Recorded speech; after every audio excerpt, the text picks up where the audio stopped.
Favorite Muay Thai weapon? Kicks. Favorite fight? Of mine? Probably against Von Biggett in Australia. Oh, that was on Gab's show. Yeah. That was, what's that for? A WBC belt? No, that was it. It was a good fight. Yeah. Favorite fighter? Favorite fighter? At the moment, probably Barbara Aguirre. And you're ranked against her? Yeah, I am. Okay. A most underrated type of training? Probably within S&C, plyometrics. Yeah. Favorite Thai food? Pad Kapow. Pad Kapow. Okay. And then how did you end up here? What brought you to Verona today?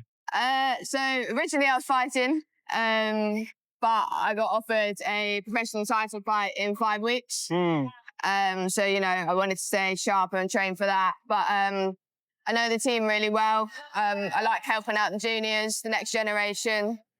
So I wanted to be here, be involved and, help them. And you recently moved up to, I want to say, Leeds? Liverpool. Yeah. My UK geography is so. So you moved up to Liverpool for Two Brothers Muay Thai. Yeah. With the Ryan's. What has training there been like? Because I know Joe is a former WBC champ, did very well. Yeah. What's it like? It's amazing to be surrounded. You've got Joe, his little brother Carl. He's up and coming. I know he's fighting for the WBC International in September. And then you've got Big Carl who runs the gym. It's just incredible. You've got so much around you, so much experience around you, and you get a different way of training and different techniques and stuff. So yeah, you've spent a lot of time at Nosey Academy with Lyndon, of course, former WBC champ as well. Yeah. What did you learn from working with Lyndon? How to grow a mustache? Yeah. How to have pink hair. Yeah, how to have pink hair. You did not really take on those lessons that well. No. No mustache. No mustache, no pink hair. Sorry, Lyndon. No, I've learned loads from Lyndon. I still train with him every time I'm home. I'm still in the Nosey Academy sparring and training out of both Nosey and Two Brothers, Lyndon, technically, for a heavyweight, he's amazing. He's got all your little tips and tricks, things people don't think of, little changes you can make, and it just improves your game on another level. Yeah. And I'm very lucky to have him in my corner. For sure. And you've also been lucky enough to fight in these tournaments a couple of times. Yeah. What was the experience like? What did you learn from it? I gained so much experience, you never know who you're going to come up against. Last year I fought in the adults. That was cool. I fought like people a bit bigger, a bit stronger, women. So testing the strength with them was cool. And then I fought Quan Cao in Venice 2 years ago. Pretty much this day, I think it was, isn't it? They're fighting a really experienced Thai. She's fought on one, she's fought on RWS. Oh, Quan Cao, right? You won on points against her. I did. She's here today somewhere. Yeah, I've seen her. Yeah. Seen her, but the experience you gain from these things, you don't know who you're going to come up against. It's the day before you find out you're fighting or not. It's expect the unexpected, but you couldn't ask for a better way of gaining experience, I'd say. And then what is maybe one or two things tactically that you've learned from these fights? I guess you've got to learn the different judging. Judging's always different in different places, but here you could be in one ring and it can be slightly different, and then you go to another one, it's completely different. Yeah. You've got to learn to play the game, I think, very well.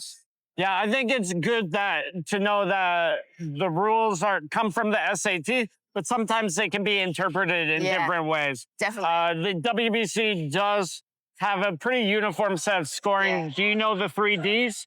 I don't, actually. Damage, domination, and disruption. Okay, yeah. Yeah, so those are like the scoring criteria, and obviously a lot of different sort of eyeballs looking at the fights.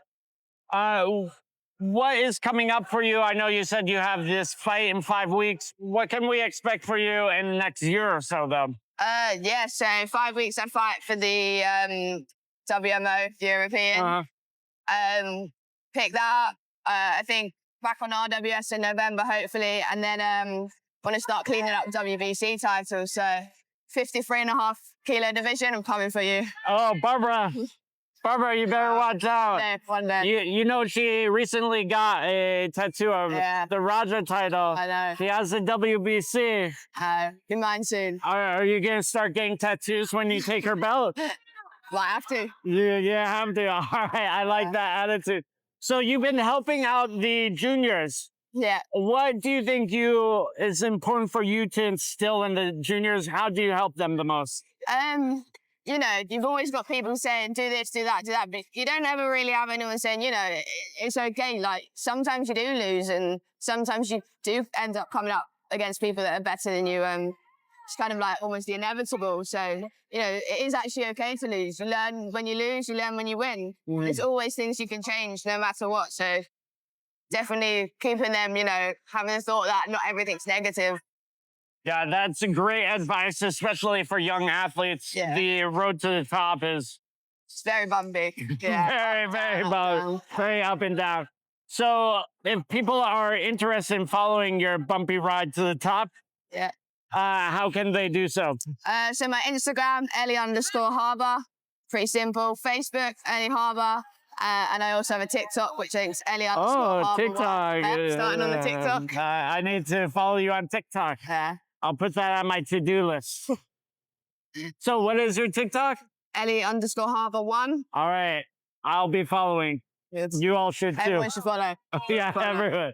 All right. Thank you so much, Ellie. Thank you, Matt.